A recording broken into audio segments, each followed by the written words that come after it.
Hello and welcome to today's episode of The Spotlight, a Women Speak CRE podcast. I am so excited to welcome the indomitable spirit of Danielle Sprouls to today's episode. And here is a brief intro on why you need to know and follow and listen to Danielle, because she is the real deal. Danielle Sprouls is the unapologetic voice behind the WTF Women That Flourish movement. She's a master of turning life's messiest moments into momentum. A former attorney and commercial real estate executive with 25 plus years of battle-tested experience, she knows firsthand that the best chapters often start with the biggest detours. Now the founder of Unscripted Pivots, Danielle is an executive coach, keynote speaker, and author who equips bold professionals to rewrite their story, all without the burnout, people-pleasing, or perfectionism. A Seton Hall Law School grad and a certified executive coach, Danielle uses a no-fluff strategy with radical encouragement. She's the host of the Unscripted Pivots podcast and the author of WTF, Women That Flourish. Transform your what the F moments into your greatest wins, a refreshingly real guide to navigating transitions in work and life. Whether she's coaching high achievers, writing about unscripted reinvention, or speaking on stages, Danielle helps people trade the pressure to perform for the power to pivot. Her signature style, part lawyer brain, part hype woman, and 100% committed to making sure you rise. Thank you so much, Danielle, for joining us for this special episode where we talk about everything from her origin story to how WTF, the book and the movement, came to be, and everywhere in between. I think you're going to love it. Let's listen in. All right. Hello and welcome. I'm your host, Allison Weiss, and we are here on The Spotlight, a Women Speak CRE podcast. Our special guest today is Danielle Sprouls, who is an author, an attorney, and a commercial real estate expert extraordinaire. Welcome, Danielle. We are so happy to have you here today and so excited to talk about your book and all about your career journey. Oh, so glad to be here. Third time is the charm, as they say. We have attempted this a couple times prior, but you know what? I'm all about the WTF moment. And so, we go with it. We roll with it. And that's what we do, Allison. So happy to be here. It. Well, I think it would be apt to just mention at the very beginning the name of your book. And I think the name is so apropos for the scheduling issues that we've had. But your book is named WTF, which is Women That Flourish, Transform Life's What the F Moments into Your Greatest Wins, which I could not relate more to. And I'd love to maybe just start with, where did the book come from? Where did the acronym come from? And how did you find yourself on this path? Okay, so first of all, I'm an acronym nerd. I've been that way since law school, right? That's how a lot of people study. So it's like just you slap an acronym to it and you can remember something better, right? And I literally see conversations in acronyms. That's just, my math skills are lacking, that I'll tell you. But when it comes to words and writing, like that's my jam. Women That Flourish was the very first WTF. And so that's why the book is named that. However, there are hundreds and hundreds more. And the book goes into a deep dive. Now, I didn't invent WTF, but what I did invent is how we're going to redefine it. Okay. I am on a mission. My company's called Unscripted Pivots, right? Because life is what happens while we're busy making other plans, as the John Lennon song goes. And I started a podcast. So, by way of background, you mentioned I was an attorney. Yes, I was an attorney many moons ago, and then became a stay-at-home mom full-time, had 4 kids in about, I don't know, it was like 8 or 9 years pumping them out, then went into commercial real estate for a couple decades. And now I am an executive coach and a motivational speaker at my core around all the different pivots and the ways that we can embrace those WTF moments and turn them into purposeful pivots. That's what the book's about. But it really came to be because the podcast that I had called Unscripted Pivots, the tagline was inspiring stories from WTF, Women That Flourish, right? And I wanted to just talk to them about, like, how'd you get to here? And when you look at the timeline of the podcast, it was very kind of curated in the beginning where I'm like, well, where'd you go to high school? What'd you do in college? And that type of thing. And so it was very linear. And towards the end, I go more into a deep dive into meaty issues and around how we are resilient and how we come to the other side through our pivots. The book came about because about a year and a couple months ago, I left corporate America. Very, very bold move. It was my persona. It was my paycheck for a very long time. Yeah. And I will tell you, I'm spiritual more than I am religious, but God spoke to me in many ways and said, Danielle, it's time to shift. And I was so resistant because, like many of us, we don't have a crystal ball. We want one. We want to know what it's going to look like if we make any kind of real change. And I just found the courage to surrender and just say, let's see where this takes me, because the messages have been loud and clear. And more than that, Allison, they were painful. I was in a period of extreme discomfort emotionally. And so I knew something had to give. And whenever I go there, we'll call your bottom, like where you're like, okay, this has got to stop. That's how it shifted. So I ended up writing the book because I was being called the WTF lady, like in the industry circles. And I said, does this land well? Like, what does this say about me? It can be misunderstood because I'm not here to curse or be offensive in any way. I'm bold. I'm from Jersey. I live in Southern California now, but I live in Jersey. And I wanted to put forth the chapters speak to that, like when transition fuels, wake that flame, women thriving financially, worth the fear, WTF, work toward fulfillment, win tiny first. I mean, you can WTF your entire world. Right? Yes. So I'm saying you're going to feel it. We have these moments of disruption, right? Where our autopilot goes off and says, whoa, whoa, whoa, whoa, that wasn't supposed to happen, right? This happens to us daily in big and in small ways. And so what the book shows you is like, that is not an obstacle so much as it's an opportunity. It's an invitation, okay, to make a choice. Take your power back. So let's just WTF everything. And it literally is becoming a language for a lot of people. Right? And with the help of the internet, AI, you can come up with so many WTFs that goes on all day. And people do, and we exchange conversation around that. And I'm just loving it. So I'm on a mission to redefine WTF, but mostly to show people that you have the power, okay? Go reclaim it. So I love it all. I love an acronym as well, especially WTF, because I think it can reframe and make you laugh about a situation that might be difficult. So I want you to take it way back for us and take it to maybe one of the first big pivot moments that you had, and tell me all about the decision to go to law school and then your ultimate kind of career path within commercial real estate. Okay. First of all, let me just say that is at the essence of WTF in the way that's my coaching framework, because I think humor is so important. And that is the idea. Just laugh, just experience joy when you're out of control, because you'll get to the other side. So taking it way back, I mean, my life has been like one big unscripted pivot. So when I was in college, I was like obsessed. And I still, if you said, what do you want to do? Your job tomorrow is whatever you want it to be. I would tell you I want to deliver babies. I was obsessed with the idea that I would become an obstetrician, right? And so I Wow. just wanted to deliver babies, and I still do, but that is not my calling according to God. So I was in college and I was taking some pre-med classes and whatnot around that. And early on, like in junior year, my guidance counselor sat me down and he saw that I was struggling with the higher math classes, the chemistry and all that, when it got challenging. And he said, let me talk to you about what your vision is for you. And so I took a hard look at it and I recognized that, I just want to deliver babies. I don't necessarily want to do all the other things around that career. And then, of course, there's medical malpractice insurance and there's the late hours. And he's like, do you want to be a mom? You can't, they get delivered at 2 a.m. Like, where's your personal life going to fit into this career?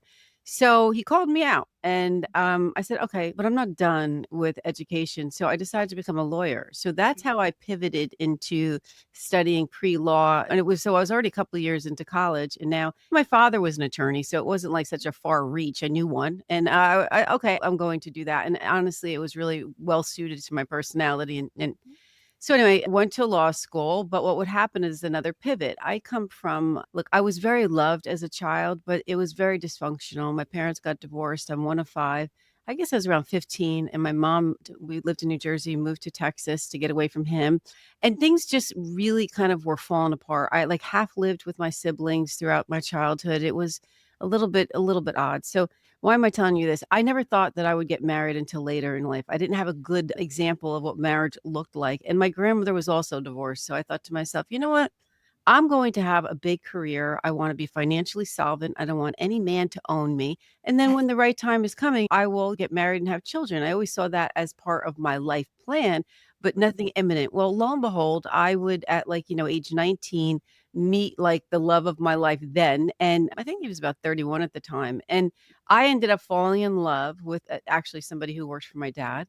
And he met him in London. He was asked to babysit me. And, before the night was over, we were in love. And so, ended up marrying him. So I pivoted in a major way. I was like in the girl group being destined to be the last one married. And I ended up being the first. And so Mhm. at age 22, right out of college, I got married. And then 2 months later, started law school full time.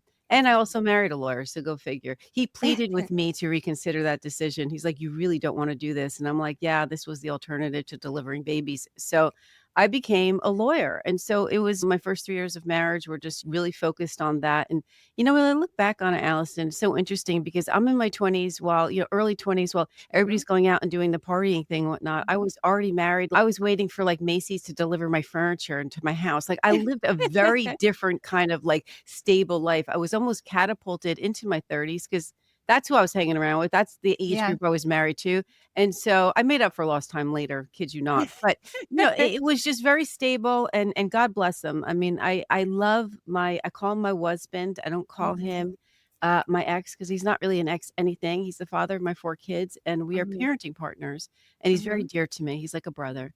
So he's still very Mhm. much in my life, and went into law school, did well, passed the bar the first time, and God bless that. It was at a time in 1990 where a lot of people were not passing it. I think the pass rate was like 64%, and I Wow. will say I wasn't the smartest one in my class. No, Mhm. I was not. And there were some people that you spend 3 years in the trenches full time, you get to know these people.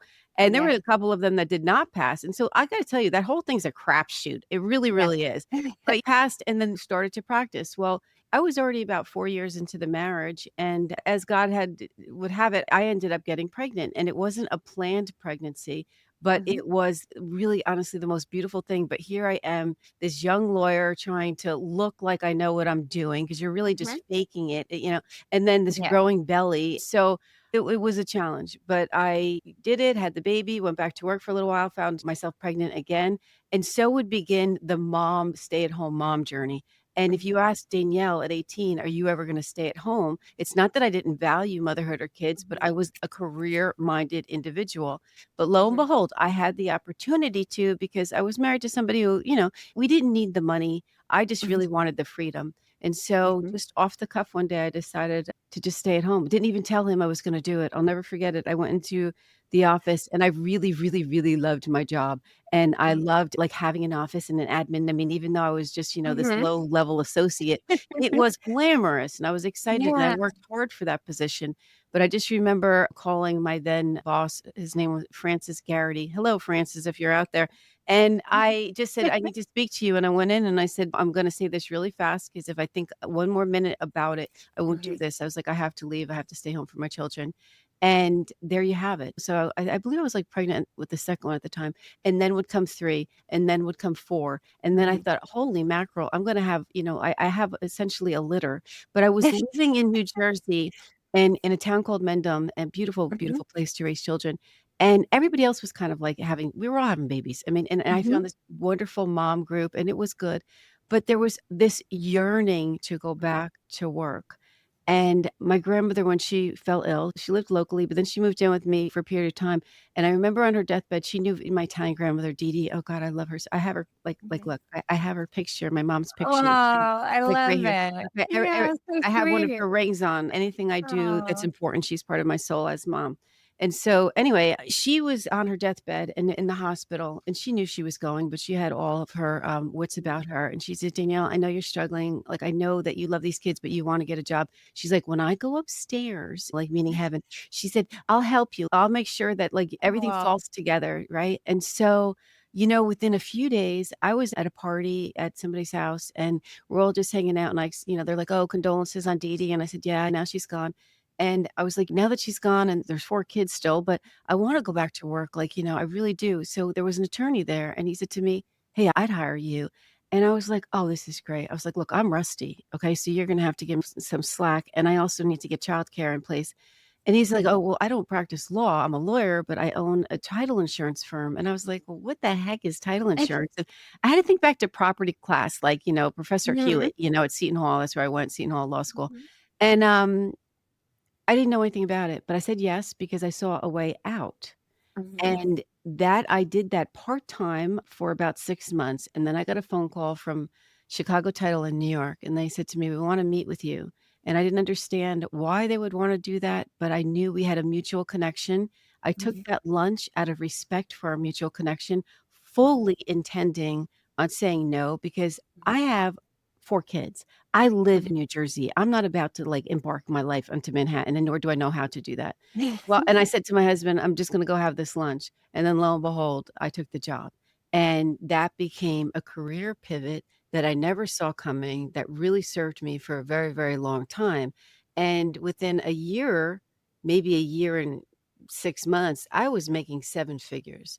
And there was no way that I was going to go back to practicing law and having billable hours.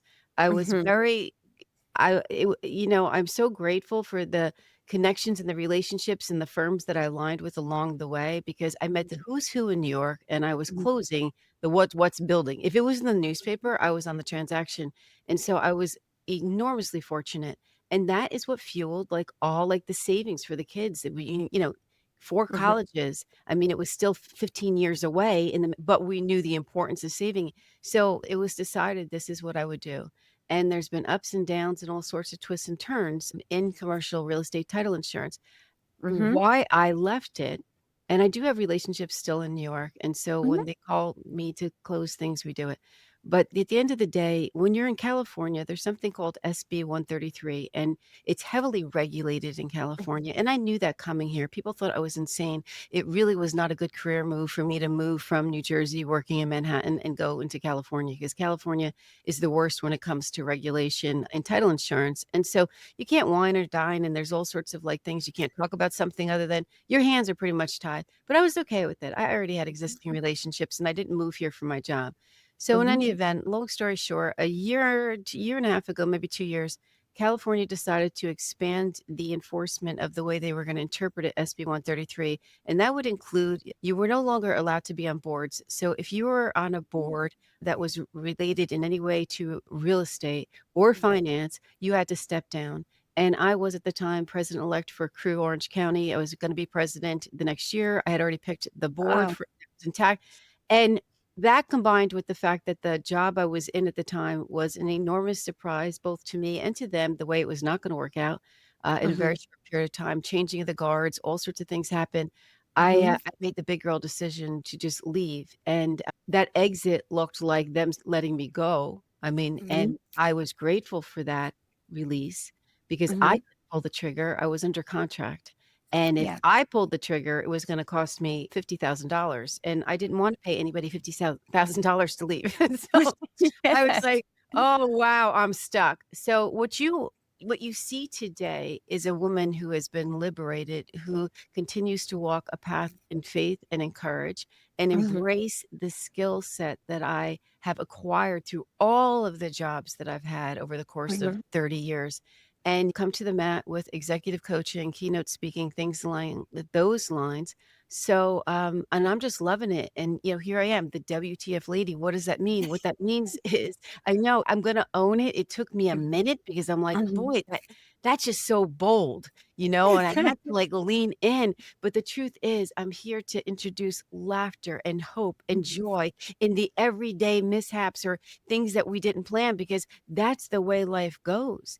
And I will Yes. tell you, I would have shortchanged myself if my life went exactly according to plan. I would have been Yes. denied so many gifts that have come my way in packages that weren't necessarily glamorous or fun, but it's the Mhm. path of struggle that Mhm. makes you who you are. Because when you choose to pivot with purpose, when you choose to rise, Mhm. there is nothing like that. There is absolutely nothing like that. I love it. Thank you so much for walking us through that. And one of the things that has really struck me about getting to know you better is this way that you hold on loosely. to where you are in the moment. And it seems like you're continuously checking in with yourself. I know faith is a big component, or spirituality is a big component for you in determining, am I in the right place? Is this what I want to do? Is this the right decision moving forward? But a lot of folks, including myself, have struggled either today or struggle in the past with this idea of the sunk cost fallacy. I've been here so long, or I invested Yeah. so much in law school, or I invested so much in, this title insurance career that really took me into some of the biggest deals and biggest conversations that were happening in commercial real estate. So how do you hold on loosely enough to understand when it's time to release, and knowing sometimes that the universe will release us if we don't release ourselves? Do you have any thoughts around that? If it came naturally to you at all, or if that was kind of a work No, in no, progress? no, no, no, not natural, sister. Okay. So I used to be very much a control freak. And what does that look like? Right. Mostly because I knew I had, like, let's say, the book intelligence to make some really solid decisions. And, I think that when you get to a place of letting go, you really, that in that surrender is like, it's really faith based. It's saying, like, Mhm, I'm not in charge. And the truth mhm, is when I looked at the last like 10, 15 years of my life, I realized how little in charge I actually was. And that when the things I tried to control usually were blowing up in my face. So mhm, a mentor once said to me that she said, Danielle, don't work harder, resist less. And I'm like, what mhm. the heck does that mean? Yeah. But if you lean into that, yeah, don't work harder, resist less. And there is a lot of depth and wisdom in that Mhm, statement, because the truth of the matter is, it's like we can be working on and trying to control things that we should no longer be focusing on. And it's the movement into the next place. Today, I lead a life like more founded on curiosity than anything else, right? There's that mhm, age old question that why is this happening for me, not why mhm, is this happening to me? mhm, So, I don't know who authored that, but that literally is like the model at which I wake up every day. And mhm, I say, okay, God, surprise me, mhm, show me, but it's on your timeline. So again, I'm mhm. very faith based. Here we talk about acronyms and how nerdy we are with them. Faith for me is like finding answers and trusting Him. That's Mm, what faith is. And so when I came to a point in my life where I knew that I wasn't necessarily in the driver's seat and that I was okay with it, that taught me two things. One, that anything I was trying to tackle, if I thought I was incapable, I was misunderstanding the situation. I'm not alone. It's not mhm, just me doing the things that I do, right? mhm, I'm really honestly a conduit for the gifts that have been bestowed on me. It's mhm, not me. So I can so it's not too big for me because it's mhm. not just me. And Yeah. again, it's very spiritually based, and I've shared my story openly about sobriety, and I that truly was one of the biggest life-changing pivots, because Mhm, I could not reconcile how my power of choice was gone. It was just mhm, gone. And mhm, I had to really study, what does addiction look like? And I'm mhm, fortunate enough that for all intents and purposes, you'd be like, well, this is a high bottom person. Because mhm. no, I never got a DUI. I never got fired for a job for drinking. I've never lost a husband. Well, I mean, I divorced one, but it wasn't over that. Okay. Love you, Pat, if you listen. So, love you, John, even more. I'm married to you. So, you know, it's so interesting, but that that coming to my knees and understanding that I know so little, and Mm, to having to look into that really catapulted me into a whole nother dimension. And so I mean, that's just really at the core of everything I do. That makes me as powerful as I am. I can wake up today and like the person that I am looking at in the mirror. And that wasn't always the case. And this has mhm, nothing to do with, like, drinking or not drinking. It's not about that. It's so much that I'm intentional and mhm, I live more of a selfless lifestyle. And what mhm, that, and I used to think I was really not selfish. I was like, but I'm so generous. And I was generous. But mhm, all the insidious ways, and I look back and the job and the career and the kids, like just the way I used to decide and make decisions and be thrown into it, the people pleasing, the career ladder Mhm. climbing, all Mhm. these things, I thought I had to Mhm. show up. And today I'm a whole lot more intentional about the choices I make, Mhm. and I'm accepting of not being able to see the outcomes of Mhm. everything, because the truth of the matter is we have to have some sort of planning, we have to have a vision, but I don't believe in plans themselves because those Mhm. plans constantly change. Okay, the Mhm. goal may look it, but how you get there, Allison, oh, Mhm. sister, there's going to be so many forks in the road, Yeah. because if I've accepted anything, I've Mhm. known it for a long time, but the difference is acceptance. I Mhm. do not control people, places, and things. There will Yeah. be curveball, including my dogs. I mean, I don't Yeah. control any of it. What I do control is my response to Mhm. things. So Mhm. today I am more responsive than I am reactive.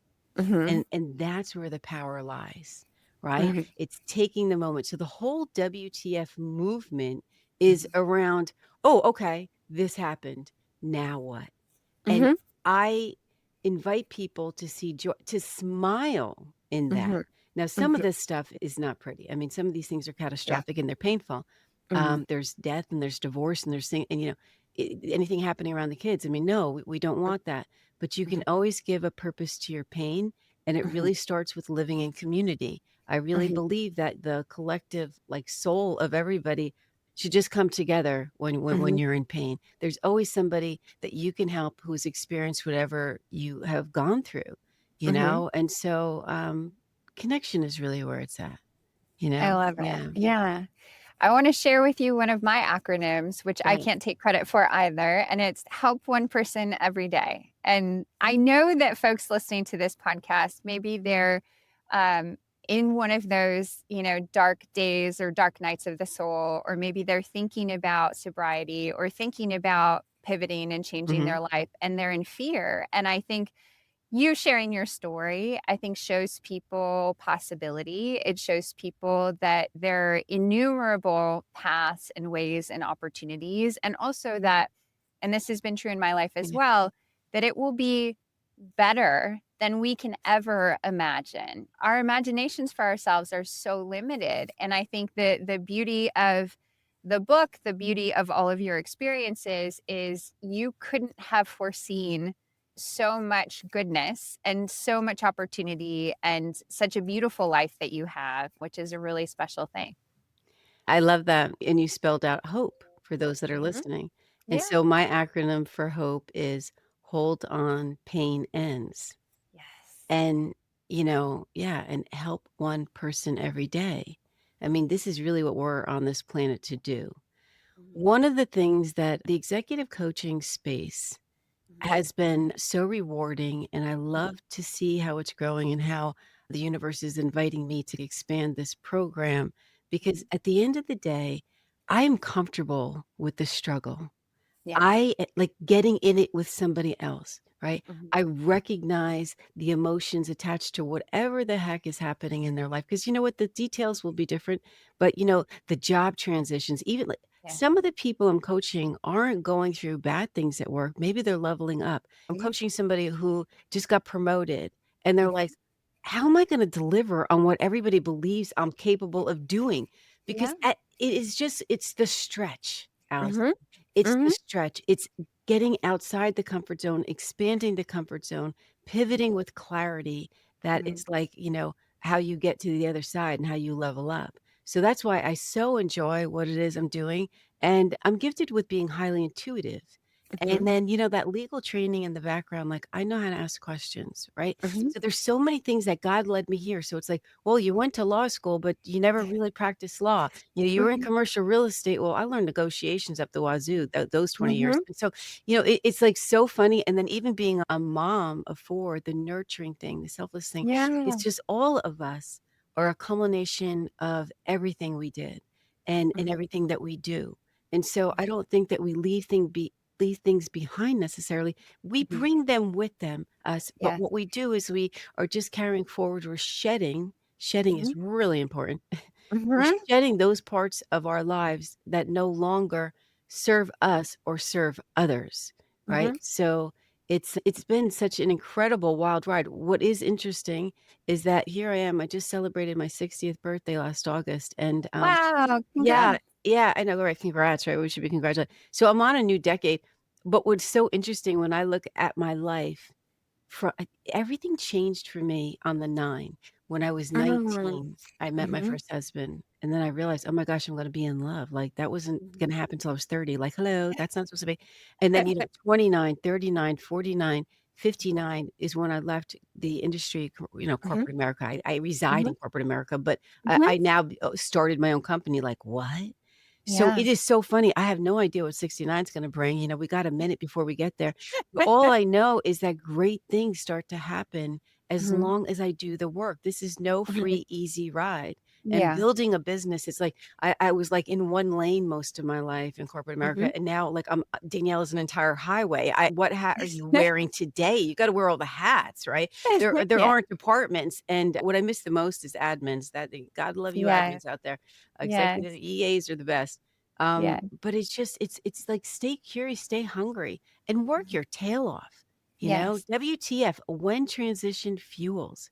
Mhm. And when I first wrote the book, I knew that it was going to have 12 chapters and 12 for a reason. Some of you will get it. If you know, you know. And so Mhm. the second chapter was like, what's the fear? And then I thought, Right. no. And the book was like almost done. And I looked Mhm. at that chapter and I'm like, it's not what's the fear. I mean, I list fears in the book, but Mhm. it's worth the fear. That's my Mhm. message to everybody. WTF, it's worth the fear because you're going to feel fear. I mean, fear is just like a Yes. part of life. Yes. You can make fear your fuel. And while we're Mhm. on acronyms, and I say it in the book, my mother came up with one. There's several out there for fear, but she used to Mhm. say to me as a kid, because I used to be, oh, I don't want to do this. I don't want to do that. I don't want to try out for softball. I'm going to like, nobody's going to like me. I'm going to stink, that kind of stuff. I was a perfectionist, type A, just from the Mhm. get go. She said, FEAR, future events already ruined. And I Yeah. always remember her. And so, it's really funny, like what you hear lands when it lands, like it actually becomes Yes. important like 40 years later. I'm like, oh, okay, mom. And I know she's upstairs in heaven with DiDi, my grandmother, her mom, looking down and guiding me through all that I do. But yeah, future events are already ruined. Here's the thing, it's just worth the fear.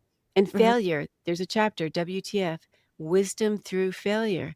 We Mhm. are getting nowhere unless we're Yeah. willing to fail. It's all about action, right? So Mhm. you've got to, and today, I don't love it, but I'm comfortable with being a beginner.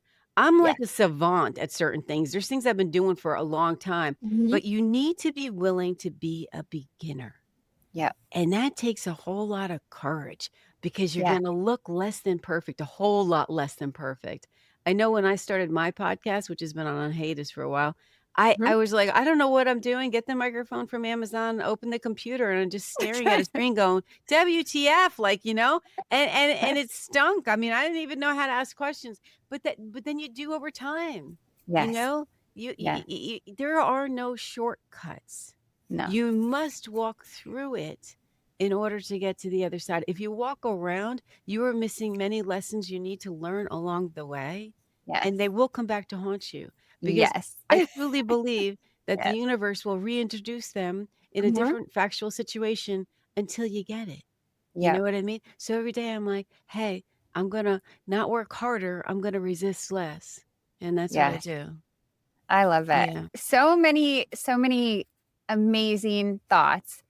I guess the one question I have, and I would love to kind of drill in here a little bit, is when you had to go from top of your career, really, well connected, able to do any deal that you come across, and having the Rolodex, the relationships, the skill to be able to make those things happen. When you decided that you needed to move to California, and when you decided that you needed to shed this corporate identity and put on a new one and be an Mhm. entrepreneur and go back to that student seat and be curious and learn and all of those things, was there ever doubt? I know fear, obviously, we feel the Mhm. fear and we kind of move through it. But I guess what was that like? Because that's a 30+ year maybe deconstruction of this corporate career that you had built over time. Was that a challenge, and how did you deal with that?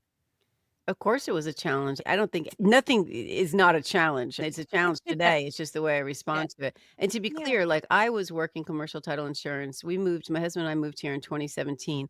And that was another unscripted pivot because I was Mhm, out in Newport Beach for a business mhm, meeting. I would be in California a couple times a year, usually mhm. like LA or San Francisco for a conference. Maybe it was the Urban Land Institute or ICSC, whatever was going on. I was out Yeah. here because I was deployed as a salesperson, like get your butt to the conference. And so Mhm. California's beautiful, and so I Yeah. was like so I'm at a meeting, a business meeting in April of 2017, and my husband said, "Since you're not in conference mode, which is 24/7 when it is," he said, "I'm gonna come out and play golf, we'll hang out for a minute," and we were staying on Balboa Island, and I remember us looking at the boats, and he said to me, "I really don't understand why we don't live here," and I'm like, "I think most of America would say that given, like, how beautiful it is," and Yeah. sure enough, we were living here, like, in September. We moved September 7th of the same year. That was not even a conversation in February of the same year. We went back home and we didn't really discuss it, but one day he's like, there's a couple houses on the block that like are on the market. Well, let's just test the waters. It looks crowded, but we'll do it. And the house sold immediately. And somebody Wow. was being relocated from Texas. And so, his whole job was like, he's like, I'll give you half cash. You got to get out. I've got to register my kids for school. And I was like WTF all over the place. Like, what? I'd been in that house almost 25 years raising those kids. And Yeah. it was 3 floors, like 7 Yeah. bedroom. I mean, it was a big home. Big house. And there Yeah. was a lot to deconstruct there, and we just did it. And Yeah. you came to California. Is there doubt? It's a challenge every day. I mean, I wake Mhm, up and there's a lot of things that I want to put into motion for unscripted pivots as a mhm, brand. And you know what? You got to just like WTF, you got to win tiny first. It is so mhm. easy to get consumed by the bigger picture. And then all of a sudden you don't start. Right. And it's Yes. like in that state of paralysis, I get it. You know what's so cool, Allison, is that the people that I'm coaching today and that I invite to come talk to me, let's do a clarity call. It's like, oh, Mhm. I get it. I am now living what half of you are doing because I Yes. was on cruise control for a very long time and I could be compassionate and sympathetic and like, understand because I've had a lot of Yeah. pivots in my career. Yeah. But today I'm like, oh, and I get that too. So Mhm, it's the challenge is less it's just less difficult because mhm. I don't resist as much. Yeah. I work hard, and I Mhm. recognize that when it looks bigger than me, I forget it's not just me. I'm a Yes. conduit for all the things that I do. And it's like, WTF, who to follow? And I don't mean Mhm, on Instagram, I mean your mhm, circle of friends. mhm, Who are you aligning yourself with? You choose that wisely because mhm. we are, as they say, the company that we keep. And I Mhm, don't mean at the exclusion of other people. No, hey, the more the better. I love mhm, people. I want to meet everybody mhm. on this planet. But when you're in a certain mode, like I'm in the entrepreneurial mode, I Mhm. align with people that are further down that path so that I can stretch and learn from them. And Yeah. then, and I take this very seriously, you mentor somebody else that's behind Yes. you or beside you. Don't Mhm, ever forget the importance of giving back. It's mhm, how I lead my life. And I've always mhm, been a mentor in commercial real estate, and I've mentored so many people over the years. mhm, They were not being mentored in title insurance, not one single mhm, one of them.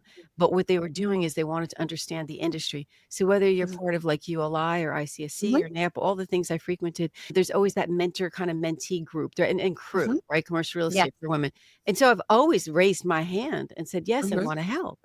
And nobody was going into my business because heck, I fell into it. I was never even going Yeah. to choose that. But being there for somebody else, give back. And Mhm, when my head gets really noisy and my mhm. schedule gets too tight, it's the first thing I know to do. Go help somebody else, Yeah. whatever that looks like. Make a phone call. You don't know where it's going to land. Hey, how are you? Reach out to the first Yeah. person that your intuitive voice tells you to. It does not need to make sense. Mhm, And I honor my voice today. I know my voice comes from a place bigger than myself, and then mhm, everything rides. And so mhm, that's what it is. Like practice positive self-talk.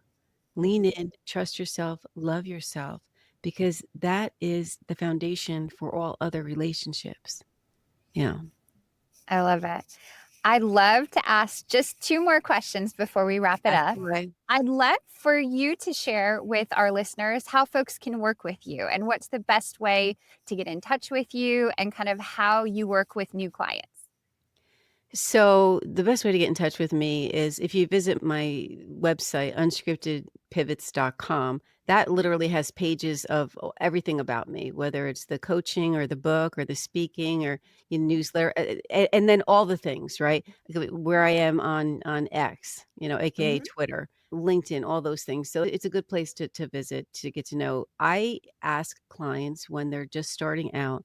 I said, we've got to give this 90 days. I mean, Mm-hmm. nothing's going to change in two Yeah. conversations. So we're looking at a 3-month program. And Mm-hmm. typically it'll be broken down to once a week, whether it's Mm-hmm. virtual, because some of my clients are not in my area in Orange County, or I'll meet you in person. I'll always make that effort to meet in Mm-hmm. person because I do believe that it adds weight to the experience when Mm-hmm. possible. And so we meet once a week for 45 minutes to an hour. And then in Mm-hmm. between, I offer them any conversations, texting, and I give out homework. And that doesn't look Mm-hmm. like an essay, or it looks like what do you need? And we Mm-hmm. construct all of that together. As a coach, I'm not giving people the answers to their solutions so much as I am Yeah. extracting that from them.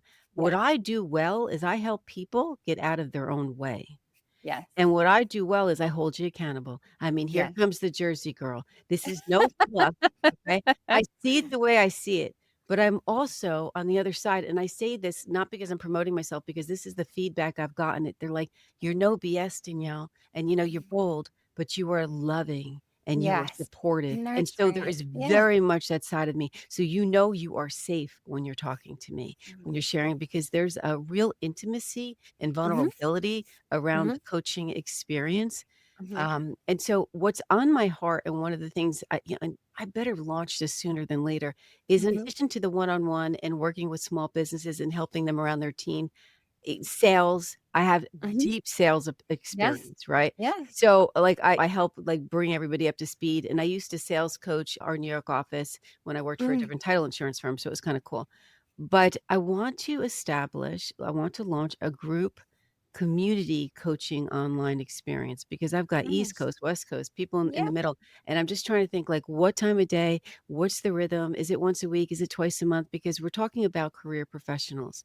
I Yes. coach people that are in the throes of their business, whether Mhm. things are going really well and they forgot for a minute, where's my tools? Like, how come I can't do this? Yes.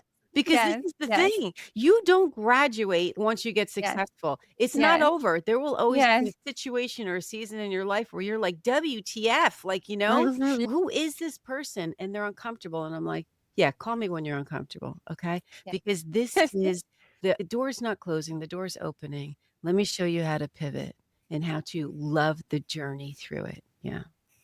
I love that you're working on that, and I'm so excited to hear more about it. So we'll put all of your information in the show notes so people can reach out to you. The last question Mhm. normally in our podcast is, what do you want people to take away from your story?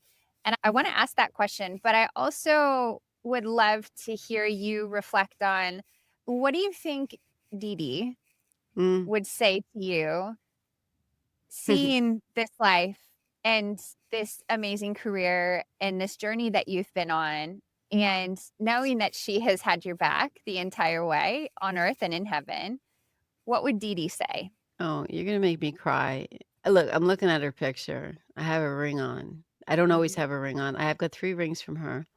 Not that she gifted me, that she always wore, so that means something, and I slipped one on because I'll always do that when I wanna get grounded. Yeah. Um, what she would say to me, what came into my heart immediately was like, because right now I'm like, "Oh, how do I launch that group coaching thing? Like, what's this gonna look like? What's all that?" Like, I am literally paving a new path. And, she always said to me, "Danielle, you have a horseshoe up your ass." And, uh, yes, that's what she said. And the first time she said it to me, I was, I don't know, like 9, 10, 11, whatever I was, but I remember going, "Whoa, is she swearing?" And that literally was what she would say to me Mhm. all throughout my life. And so she was really instilling confidence, like, "How dare you question? your Yes. luck, but luck with hard work, right? And Yes. and she said this to me when I was taking the bar exam, and I'm like, "Oh, yeah, I'm gonna fail." I'm like, "I'm scared," but she's like, "You have a horseshoe up your ass." And then it was so funny. I had 3 boys in a row, and I love my sons, but I wanted Mhm. a girl too. Yeah. And so I was pregnant with the 4th one, and we didn't know what it was. I wouldn't find out. I said, "I will find out at birth." I don't want anybody Yeah. like, going, "Oh, wah, wah, wah, she's pregnant with a boy." So I didn't know. And it ended up being a girl. But I remember being pregnant, and I'm like, "Oh, DiDi, I'm gonna love it if it's a boy, but I want it to be a girl." She's like, "Danielle, you got a horseshoe up your ass." So she literally would say that to me about anything in my life. And so I think that's what she's saying to me today. You asked me what she would say. That's what she's saying to me. She's like, do not doubt. But really, at the core of that message, because she was a very spiritual and actually religious woman, I was raised Catholic. She lived in a rectory. I know you didn't ask this. She lived in a Wow. rectory for 25 years, and she was the house mother to the Oh my Catholic goodness. priest. Yeah. So, what she really was saying to me is like, you know what? There's something bigger than you. Do not see Yes. the limitations, see the possibilities. And that's really what she was saying to me. And my mother has always been a woman of faith, and like, there is nothing too big for you. So Yes. I have been so blessed to have 2 women in my life that raised me, that showed me the strength that we have at our core, and that Mhm. to believe in yourself and don't get consumed by fear. Feel it, Mhm. use it as fuel, move on. So what I would say to everybody is you're going to have pivots whether you like them or not. So Yeah. think about some strategies you can have around that. What's in this book? And I'm not no guru, but I've lived a lot of life Mhm. experiences, and I want to share. The book is a way of giving back. In the sections in the book, I'm talking about the issues that pop up in our life, the curveballs that I've personally experienced. And then I go, WTF, what's the fix? So Yeah. throughout the book, it's woven like, what, try this or try that.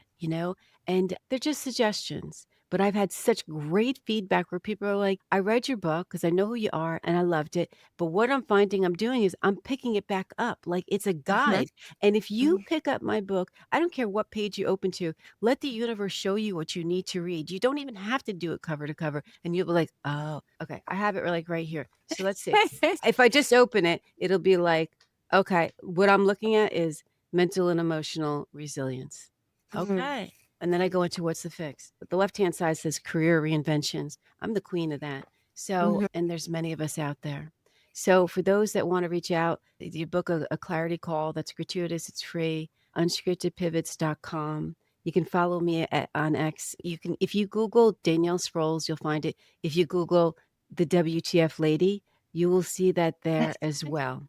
My book is available only on Amazon, and yeah, hardcover, ebook, paperback. I have been prodded to make an audiobook, Yes. and I love audiobooks. I'm an Audie girl. I flirted Yes. with the idea. We'll see if I actually want to pull that off. It's a 7-hour book. I had a company look at it, Yeah. and they said to me it's a 3-month process to record because you're going to record 2 hours at a time, but you're going to practice 3 times first. So 6 hours of on different days recording 2 hours. You have to have a lot of bandwidth for that. Yeah. So, but I do see that coming. I do think that there's something very intimate about me speaking the book because then it's Mhm. almost like a very long coaching session. Yeah. Yeah, take it or leave it. That's what you got. But hey, WTF, right? It's worth it. Yeah. I love it. Well, thank you so much for joining us. I know there's so many brilliant takeaways, and Mhm. I'm so excited to hear more about this group coaching program. And thank Mhm. you for all that you do to support women in commercial real estate. And thanks for joining us on the Spotlight, a Women Speak CRE podcast. Such a blast. Always a pleasure. Thank you, Allison. Thanks, Danielle. Wow, that was such an incredible episode. And I am grateful for Danielle taking the time with us to share so many gems and quotable moments. One of my favorites is this acronym of FEAR, future events already ruined. When we second guess, when we worry, when we bring foreboding with us from the present into the future, we're oftentimes experiencing negative events before they ever happen, when they might never happen. So loves that. Love the beautiful connection to her grandmother, DiDi, and all of the wisdom that she has shared through the many different stages and unscripted pivots in her own life. I salute you, Danielle. I thank you for all listening to today's episode of The Spotlight, a Women Speak CRE podcast, and we'll see you next time.